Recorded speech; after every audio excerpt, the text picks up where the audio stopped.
Anda tahu dokumen ini apa? Ini adalah RPJMDes.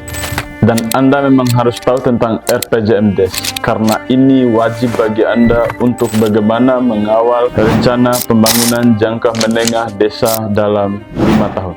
RPJMDes atau Rencana Pembangunan Menengah Desa dalam 5 tahun adalah sebuah detail daripada bagaimana rencana kepala desa untuk membangun desanya di dalam waktu kurun 1 periode. Di dalam waktu itu, kemudian kepala desa wajib melaporkan terkait dengan bagaimana penggunaan ADD selama 1 tahun.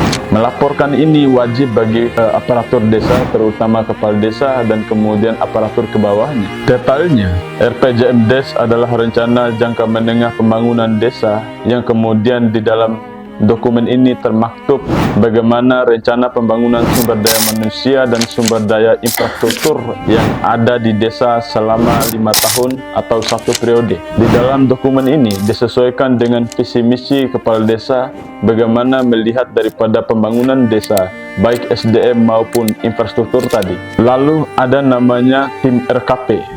Tim RKP adalah tim yang kemudian menyeleksi hasil musyawarah desa yang dilaksanakan bersama dengan masyarakat terkait dengan usulan-usulan masyarakat yang disesuaikan dengan visi misi kepala desa untuk menentukan program mana yang akan diprioritaskan dalam 1 tahun kepemimpinan kepala desa. Maka wajib bagi seorang kepala desa untuk melaporkan terkait dengan rencana pembangunan jangka menengah tersebut di dalam kurun setiap tahun. Di dalam dokumen ini Anda akan mengetahui terkait kemana arah pembangunan desa selama 1 tahun tersebut.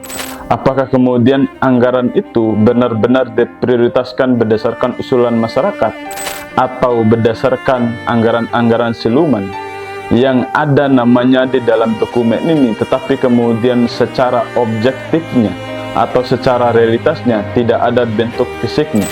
Apakah ada desa yang memasukkan bentuk program siluman di dalam RPJMDes-nya?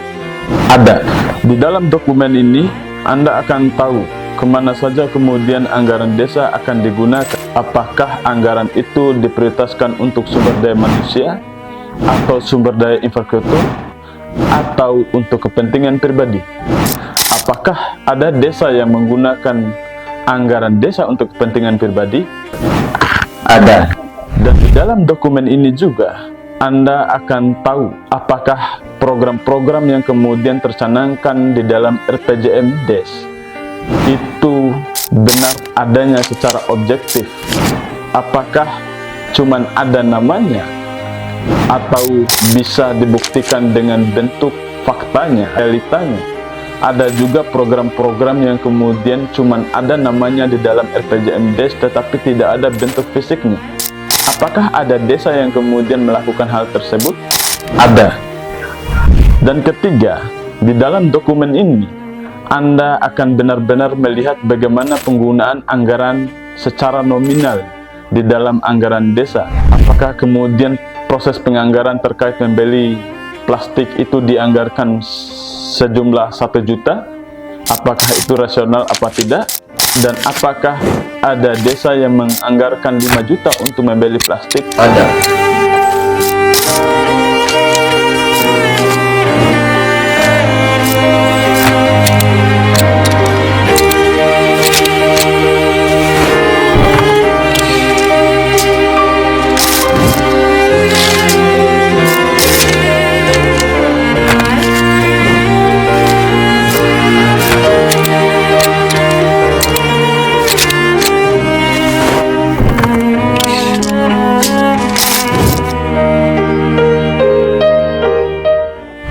Tidak ada kemudian informasi terkait dengan pelaporan RPJMDes, tidak ada keterbukaan informasi terkait dengan bagaimana pembahasan daripada RPJMDes dari tim RKP, maka silakan kemudian menghadap kepada BPD Anda karena BPD Anda tidak berfungsi secara optimal alias kemudian cuman memakan gaji buta.